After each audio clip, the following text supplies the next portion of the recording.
родственный народ, соседский народ. У них также достаточно много успешных решений, которые претворяются в жизнь.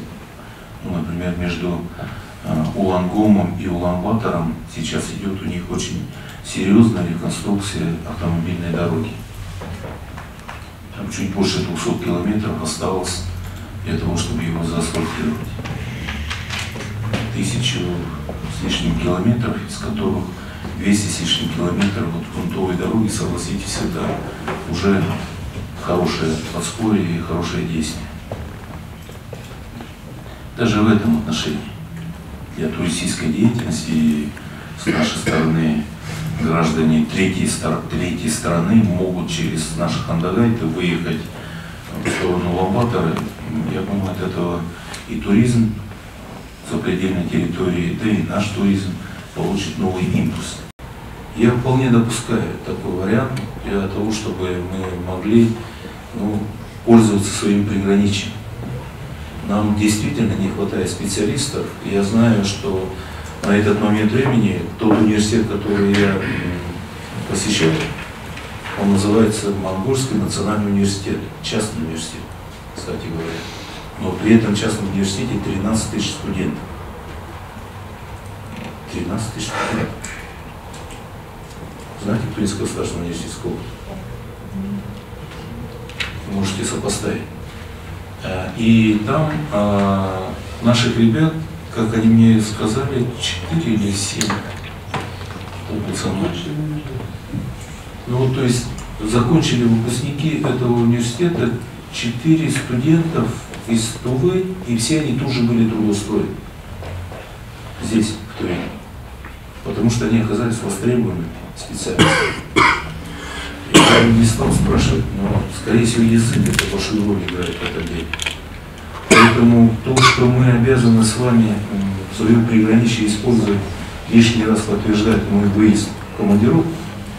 И всем вам, моим коллегам, которые работают в правительстве Тувы, это сигнал для того, чтобы вы точно таким же образом работали во благо успешности тех отраслей, в которых вы работаете. Поэтому с большим удовольствием поддержу, если вы поддержите тему по поиску специалистов, знающих монгольский язык. Я плохой дипломат, поэтому боюсь отвечать на такие вопросы. Я знаю, что являюсь человеком, который уже имеет определенный профессиональный изъян. Я больше плохих сторон вижу, чем лучше. Поэтому в этом отношении лучше давайте мы сосредоточимся на своей столице, чем обсуждать тему, как развиваться Улан-Батору. Одно могу констатировать, сами наши коллеги, чиновники правительства Монголии признают о том, что, как и город Кызыл, Улан-Батор является одним из самых проблемных столиц мира по загазованности. Это одна сторона вопроса. Второе. Улан-Батор является одним из самых проблемных столиц мира по пробкам автомобилей. И виной тому, прежде всего, то, что развитие городской агломерации происходит хаотично, то есть не на основе комплексного развития, где что будет через 10 лет, через 20 лет и так далее. И в итоге вот эти застройки фактически мешают будущему развитию дорог и так далее. И дороги довольно узкие и так далее. Но меня очень обрадовало то, что Улан-Батор очень динамично и очень активно строится. Как она строится, это уже вопрос второй. Насколько она гармонично и правильно строится, тоже вопрос такой дискуссионный. Кому-то это понравится, кому-то не понравится. Но в центральной части, вы знаете, как они смогли вот эту площадь преобразить, где правительственное здание, где резиденция президента, правительства Монголии, парламента, оно довольно таким красивым и уже олицетворением Улан-Батора является. Очень красивым, очень достойным, где Чингисхан восседает, скульптурно такого писало святоздание, вот эти скульптуры воинов и так далее. Довольно интересным является вот эта площадь перед правительственным зданием. ну и так далее. То есть есть чему поучиться, есть что заметить. Искренне любить свою родину. И это все должно взращиваться, лелеяться. У маленького ребенка с молоком матери не появляется чувство, связанное по поводу родины и все остальное. Как бы мы ни хотели, как бы высокопарно по этому поводу не выражались. Вот произошло страшное убийство. В голове не укладывается нормального человека то, что произошло. Я очень горжусь тем, что правоохранители очень оперативно сработали. Утром поймали этого изверга. И он уже дает признательные показания. Но в основе все равно лежит, знаете, по крупицам, если вот так вот собрать, бездарность и безалаберность взрослых людей. В том числе тех, кто занимает должности.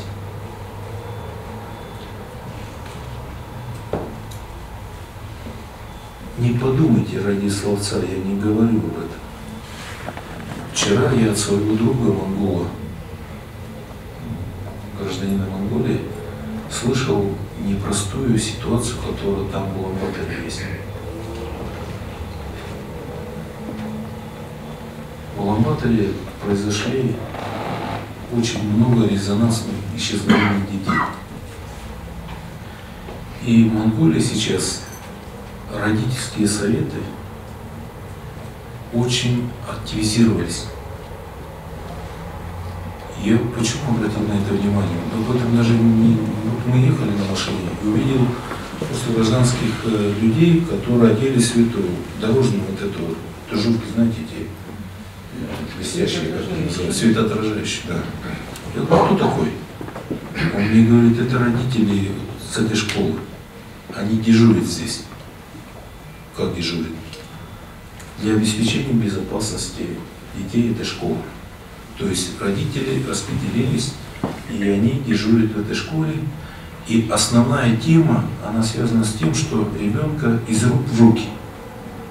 То есть вечером родители забирают детей со школы и также приводят их и сдают учителя.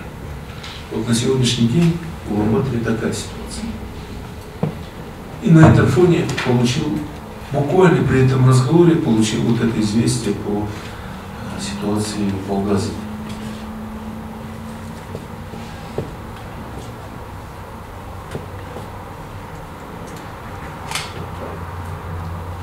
Тут можно развивать эту тему до критиканства, критиканства власти, что она не обеспечивает вот профилактику, мол, там, и тому подобное. Чего мы получаем в интернете? В принципе, пишут об этом. Где-то может быть справедливо. Я наметил здесь разбор этой ситуации, и, возможно, будут даже кадровые перемещения на фоне вот этого зверского преступления, которое произошло. Но, тем не менее, надо самое главное понять одно. Первый, самый главный человек, который несет ответственность за своих детей, это родитель. Родитель. Это, если хотите, естественная ответственность, то есть по природе.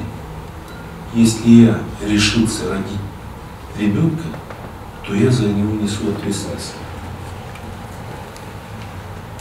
Это на уровне инстинкта должно быть, на уровне животного инстинкта. В животном мире так себя ведут, не говоря о разумных существах. В этом отношении, конечно же, ситуация по поводу контроля за безнадзорностью, ситуации по поводу детей-сирот, конечно, это государственная задача, но и в том числе общество. Мы иногда слишком хвастаемся по поводу родственных отношений, по поводу там близости у нас, родственных отношений и так далее. Это далеко не так. много сейчас мы по инерции все это хвалим, а на самом деле происходят очень непростые процессы в семейно-родственных отношениях. Мы очень трудно сейчас проходим вот этот этап общественных отношений, когда из одной формации, да, мы сказали, из одного вида работы государства перешли на другой. И в этих условиях, конечно, мне очень хочется, чтобы вы особо обратили внимание на такие правила или такие законы, которые давали возможность обществу выживать, несмотря на перипетии общества, на общественные какие-то процессы и так далее. Они называются традициями и обычаями. Именно традиции и обычаи давали возможность выживать народу и сохраниться за тысячелетия этносом. Это не так, что в советское время наступило, а давайте-ка сейчас мы запретим проведение шага. А давайте-ка мы объявим о том, что мы являемся одним народом и будем называться советский народ. Были плюсы, конечно, от этого призыва. Но простое игнорирование реальных условий, в которых проживает этнос, и за счет чего он выживал столетиями, тысячелетиями именно как народ, и сохранился со своим языком, культурой, истоками и так далее, это же надо воспринимать и понимать это дело. Он и сейчас есть бравые политиканы, которые говорят о том, что вот, мол, давайте уберем границы, главным препятствием развития России является именно то, что мы там распределились по национальным признакам.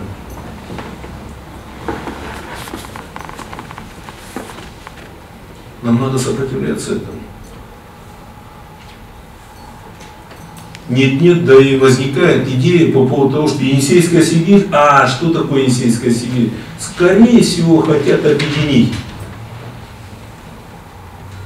В очередной раз политиканствующие пытаются в этом хорошем проекте, в этом хорошей идее найти для себя, знаете, такие крючки для того, чтобы это все критиковать и грязью обливать. Неправда. Неправда, что Енисейская Сибирь связана по поводу того, чтобы объединить Красноярский край с Тулой. Об этом даже не возникал вопрос. Если об этом станет вопрос, я буду первым противником и первым врагом этой идеи.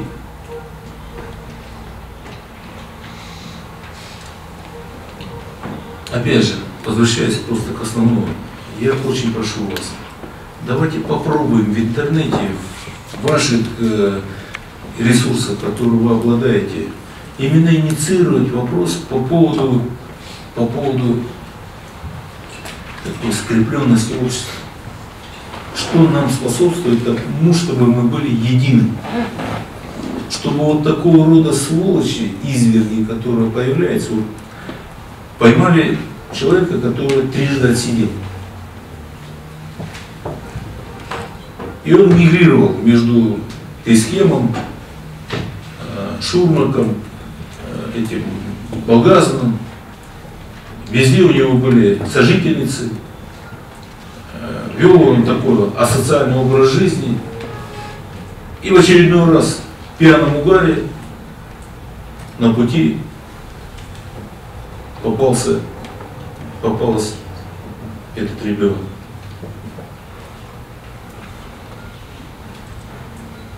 Вчера только вспоминал, знаете, вот когда обсуждали с монгольскими друзьями у Саймака администрации, я им говорил о том, что, понимаете, у нас часто в нашей риторике, в общении говорим вещи, которые потом преломляются в реальную жизнь. Кайгаудар. Бравирование тем, что у богатого отними и раздай бедным. И ты герой.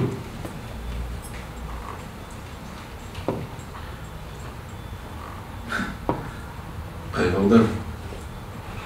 То есть для животноводов, для животноводческого государства каким является Монголия, фактически мы, тот, кто ворует скот, он, по идее, должен быть наказан по самому потолку. Понимаем, что в республике Тыва и в Монголии основной доход, или вообще говоря, просто основой жизни является скотоводство. Значит, тот, кто посягает на скот, то есть у другого человека, который содержит и за счет его пота, его труда выращивается скот, что его доходность, его детей, будущее, их жизнь, его жизнь зависит от того, как он будет выращивать свой скот. Человек, который своровал его, этот скот, и угнал, он является героем, потому что он такой вот смелый, потому что он смог там обыграть, потому что он там за 3-9 земель за одну ночь там убежал и так далее. Это до сих пор у нас продолжается. Вообще с ног на голову перевернутая ситуация. В государстве вор должен быть просто самым последней сволочью. Потому что он посягает на жизнь, на основу жизни, на стержень жизни.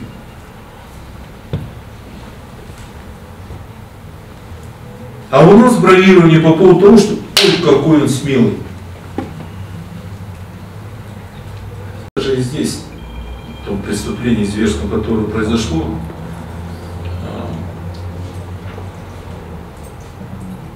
вы меня извините за эти крамольные мысли, но не за этим столом, в беседах наших, где мы встречались в районах или на горе Дуге, я даже говорю о том, что, понимаете, там, где происходит просто прямой вызов семье, мы должны с вами сопротивляться этому, понимаете? Общество должно формировать такие законы, которые, независимо от того, законодатель смог его отрегулировать или нет, общество должно регулировать неприятие вендетты, как правильно скажем. У кавказских народов это вот такое есть. И за счет этого там люди следят за своим языком, за своими действиями. Если, не дай Бог, он посягнет на честь дочери противоположной стороны или как-то там поведет себя не так, то обязательно с него будет спрос.